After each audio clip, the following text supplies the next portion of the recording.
Singer साहेब बिहारी सब लोग के पैर छू के प्रणाम करे छियो। हमर एगो गाना आ रहल छे, देख छौरा के उठे छे सनकी आ देखी छौरा को बुढ़बो के उठे छे बमकी। तो जिनकर राइटर छी हमर नीरज भाई गाना लिख के भी दिलखनी। चैनल के सब्सक्राइब करना नहीं भूलियो, एक बार जरूर देखियो धूम स्टूडियो भोजपुरी। ते देर नहीं करो, एगो गाना हमर आ रहल छे, कौन जाने छो? अरे बनसिया के मौगिन लजावे छे, डीजे पे कमर हिलावे छे, मारे के ठुमका उठावे घुमटा, नीरज छतरी के बोलावे छे। बनसिया के मौगिन लजावे छे, डीजे पे कमर हिलावे छे। तब छे नैकी नवेली छिए ई कानिया, अनिल यादव के पी लेलक पानिया, छौरा निर्मलिया भागे छे गलिया, खैनी में चूना मिलावे छे। बनसिया के मगिन लजावे छे, डीजे पे कमर हिलावे छे। तब भैया दुखियर नहीं मानियो, जितना भी सिंगर छो नैका पुरनका सबके प्रणाम करे छियो। इते एंजॉय भेले तो एक बार फिर के छियो, भूलियो नहीं।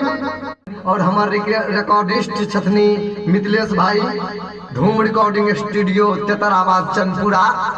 तो एक बार रिकॉर्डिस्ट भाई, हमारे मिथिलेश भाई, नीरज भाई और हमारे विकास भाई जो अभी देख बुढ़बो के उठे छे सनकी और देखे बुढ़बो के छौरो को उठे छे चमकी। तो एक बार जरूर सुनिए। और जितने भी हमारे नए एवं पुराने सिंगर हैं, एक बार जरूर आइए धूम रिकॉर्डिंग स्टूडियो तेतराबाद चंदपुरा, जिनका मोबाइल नंबर है 75 57 73 77 17। एक बार फिर से नंबर ऐड कर लीजिए, 75 57 73 77 17।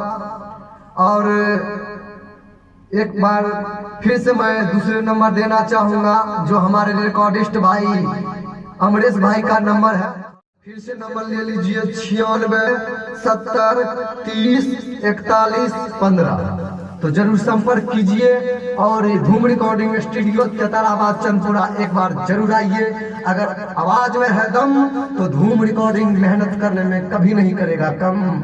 तो हमारा ट्रकबा बजाइए न हो, खाली ले चढ़वे सुनिएगा।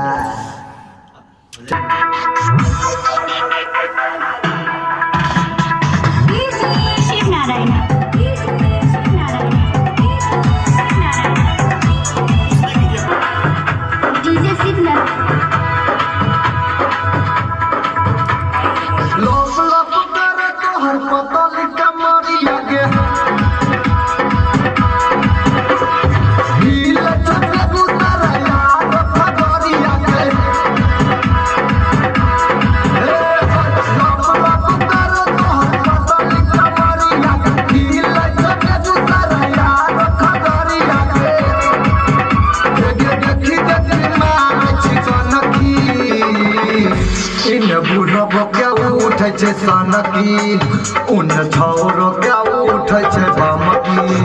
इन बुढ़बो के उठे छे सनकी, उन छौरो के उठे छे बमकी। देर न करो, सब्सक्राइब करो धूम स्टूडियो भोजपुरी चैनल के सब्सक्राइब करो। और एक से एक गाना है तो अपने सबके बीच भोजपुरी मैथिली जितना भी छे गाना सब एक से एक गाना है तो चैनल के सब्सक्राइब करना नहीं भूलियो। एक बार जरूर देखियो धूम स्टूडियो भोजपुरी।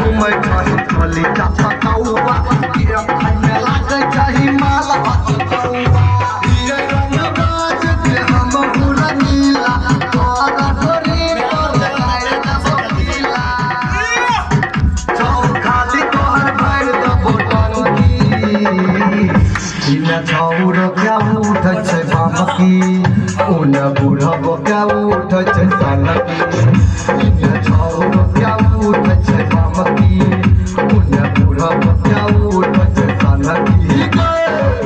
देरी नहीं करो भाई, धूम स्टूडियो भोजपुरी चैनल का सब्सक्राइब लाइक जरूर करो। एक बार देखो, दिल से देखो, मन से देखो, ध्यान से देखो।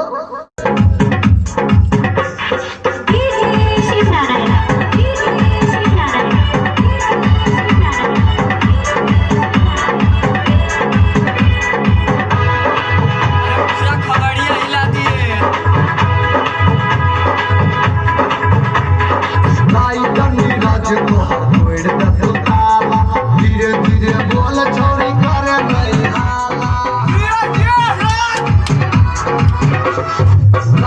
नीरज कहो पैर के तो पाला।